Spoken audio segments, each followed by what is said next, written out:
There is a quiet revolution happening in the dark corners of the mind, in the unspoken spaces between affirmations and discipline, where the true cost of self-improvement is paid not in effort, but in surrender. We are told to rise earlier, to meditate deeper, to push harder, that the path to becoming our best selves is a straight line, paved with habits and hacks, leading inevitably to some sunlit summit of fulfillment. But what if the journey is not linear? What if the price of transformation is not just sweat, but shadow? Imagine for a moment that self-improvement is not a ladder but an ocean. On the surface, the waves glisten with promise. Productivity apps, morning routines, motivational quotes, all shimmering like sunlight on water. But beneath in the depths, there are currents unseen, forces that pull and reshape even as they remain invisible. To dive into self-improvement without acknowledging these depths is to sail a ship without understanding the tides. You may move forward, but at what cost?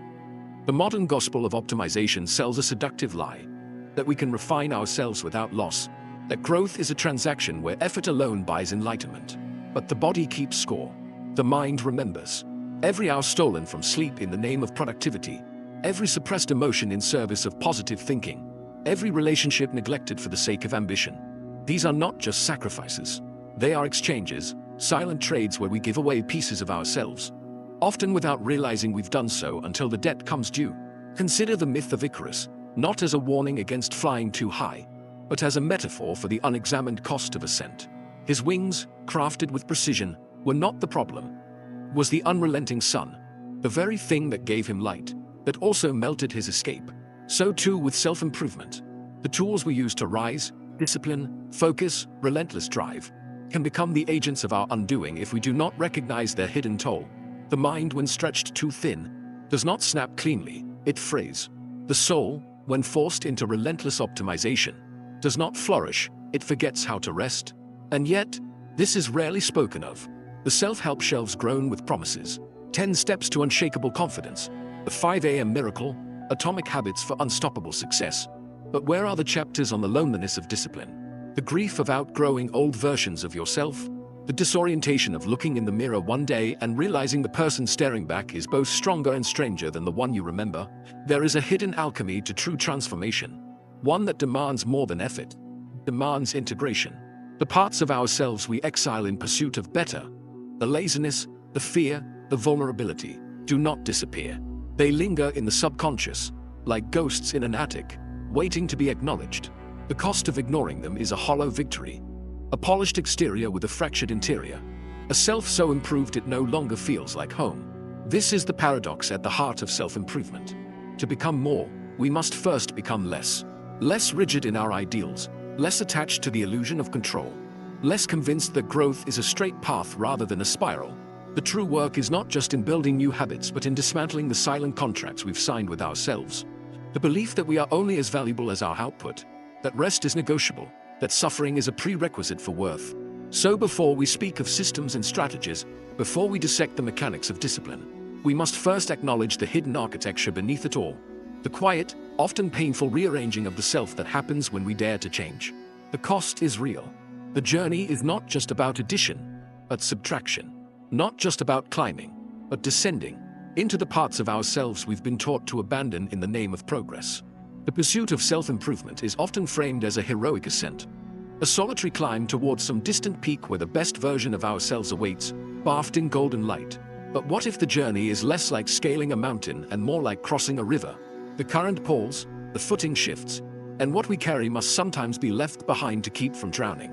The hidden cost of self-improvement is not in the effort itself, but in the silent bargains we make along the way. The pieces of ourselves we trade for progress without realizing their true value until they are gone. One of the most insidious illusions of self-improvement is the belief that change is purely additive, that we can layer new habits, mindsets, and disciplines onto our existing selves without disruption. But growth is not accumulation. It is metamorphosis. Caterpillar does not simply grow wings and remain a caterpillar, it dissolves first. In the same way, to become something new, we must first surrender the old. This dissolution is rarely comfortable. It feels like loss, like grief, like standing at the edge of an identity we once recognized but can no longer return to. The cost here is not just in the effort of building new habits, but in the quiet mourning of who we were before we knew better. Consider the cult of productivity, where every hour is a commodity to be optimized. every moment a potential step towards some idealized future. The hidden cost here is not just burnout, but the slow erosion of presence. When we train ourselves to see time as something to be conquered rather than experienced, we sacrifice the ability to linger, to wonder, to exist without purpose. The mind becomes a machine, always calculating, always assessing. But machines do not feel joy in the same way living things do. The paradox is that in our quest to make the most of our time, we risk losing the very thing that makes time worth having. Then there is the shadow side of discipline, the way it can calcify into rigidity, turning self-mastery into self-imprisonment. Discipline begins as a tool, a way to align action with intention. But without flexibility, it becomes a cage. The person who never strays from their routine, who never allows a moment of indulgence, who cannot bend without fearing collapse. What have they gained, really? The cost of unyielding discipline is spontaneity, the kind of unscripted joy that reminds us we are human. The most disciplined version of yourself might be efficient, but is it alive? And what of the relationships that fray in the name of self-betterment? Growth is not a solitary endeavor, though it is often sold as one. The person who commits to relentless self-improvement may outgrow friendships, partnerships, even family ties that no longer align with their new trajectory. This is not always a bad thing. Some relationships are meant to be outgrown, but the cost is rarely acknowledged. The loneliness of transformation is a quiet ache. The realization that not everyone will understand the person you are becoming, or worse, that they may resent you for it. To evolve is to risk alienation, and no amount of motivational quotes can soften that truth. Perhaps the most overlooked cost is the loss of self-compassion in the pursuit of perfection. The more we fixate on improvement, the more we internalize the idea that we are perpetually incomplete, that who we are now is never enough. This creates a subtle but relentless undercurrent of inadequacy, a voice that whispers, "You could always be doing more." The irony is that self-improvement, which promises fulfillment, can become the very thing that prevents us from ever feeling fulfilled. When is enough enough? When do we get to stop climbing and simply stand where we are, without the need to ascend further? Beneath all of these costs lies a deeper, more fundamental tension: the conflict between control and surrender.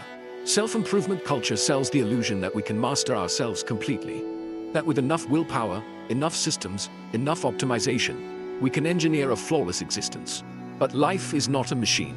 The body gets tired, the heart breaks, the mind wanders. The cost of believing in total control is the denial of our own humanity, the refusal to accept that some things, fatigue, emotion, failure, are not obstacles to overcome but experiences to be lived. The true work of self-improvement is not just in building new habits but in discerning what must be released along the way. It is in recognizing that every gain has a corresponding loss, that to become something new, we must sometimes release what once defined us. This is the hidden architecture of growth, not just the addition of light, but the integration of shadow. There is an old alchemical text that speaks of the nigredo, the blackening, the stage of decay and dissolution that precedes transformation. The alchemists understood what modern self-improvement often forgets: that to create gold, one must first endure the dark. This is the missing chapter in the story of growth, but one written in shadows rather than sunlight. It tells us that before the triumph, there is disintegration. Before the rebirth, there is a kind of death. Consider the myth of the phoenix, not as a symbol of glorious renewal, but as a parable of necessary destruction. The bird does not simply decide one day to become brighter, more magnificent. It must first be consumed by flames. Its rebirth is not a mere upgrade but an obliteration of its former self. There is a violence to this process, an unspoken terror in the moment when the fire takes hold. And yet, this is the hidden heart of metamorphosis. We do not change by simply adding wings to our backs. We change by surrendering to the burning, by allowing what was familiar to turn to ash. The cost of the phoenix's rebirth is the annihilation of everything it once knew itself to be. Or take the story of the Fisher King, the wounded ruler whose land lies barren, mirroring his own unhealed suffering. His kingdom will not flourish until he asks the right question, not a question of strategy or conquest, but of vulnerability. Whom does the Grail serve? Here, the hidden cost is the humility to acknowledge brokenness. The Fisher King's redemption does not come from strength, but from the willingness to kneel. Modern self-improvement, with its obsession over solutions and fixes, often skips this crucial descent. We want the healing without the wound, the wisdom without the despair that births it. But the Grail does not appear to those who refuse to bleed. There is a lesser-known Taoist parable about a man who tries to outrun his shadow. He runs faster and faster, exhausting himself, only to find that the shadow clings to him still. The moment he stops, the moment he ceases to flee, the shadow settles quietly at his feet, no longer a pursuer but a companion. This is the paradox of self-improvement. The more we strive to escape our imperfections, the more they define us. The cost of constant striving is the refusal to be still, to accept that some parts of us cannot be outrun, only integrated. The shadow is not the enemy. The endless running is. Even nature whispers this truth. A tree does not grow by sheer willpower. It grows because its roots have learned to navigate the dark. Beneath the visible triumph of branches reaching skyward is an unseen network of roots entangled with rot, with worms, with the decaying matter of what once was. The tree's strength comes not in spite of this darkness, but because of it. And here lies the unspoken contract of growth. To reach for the light, one must first be rooted in what is broken. These stories are not mere metaphors. They are maps, etched in the language of myth, guiding us through the territories of transformation that linear self-help manuals ignore. They remind us that the journey is not a straight line upward, but a spiral, a circling back, again and again, to the same core truths in deeper layers. The cost of growth is not just effort, but the courage to face what we would rather avoid.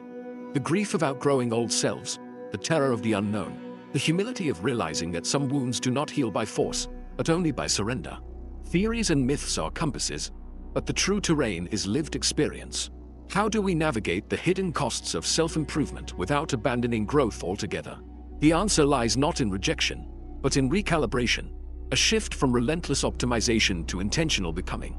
This is where philosophy meets the pavement, where the cosmic truths of transformation must bend to fit the contours of ordinary days. Begin with the understanding that all growth demands trade-offs, and the first practical step is to make those trade-offs consciously. Every yes to a new habit, goal, or standard must be accompanied by an honest no to something else. If you commit to pre-dawn productivity, acknowledge the stolen hours of rest. If you pursue ambition at full throttle, recognize the relationships that may fray in its wake. The modern world sells the fantasy of having it all, but wisdom lies in choosing what to sacrifice with eyes wide open. The question is not whether there will be a cost, but whether you are willing to pay it. Next, embrace the art of imperfect balance. The danger of self-improvement dogma is its absolutism, the insistence that there is one right way to live, eat, work, or think. But life is not a binary of success and failure. It is a pendulum swinging between discipline and surrender, effort and ease. Some days, you will be the phoenix, rising from disciplined focus. Other days, you will be the tree, drawing strength from rest and decay. The key is to release the guilt that comes with these natural oscillations.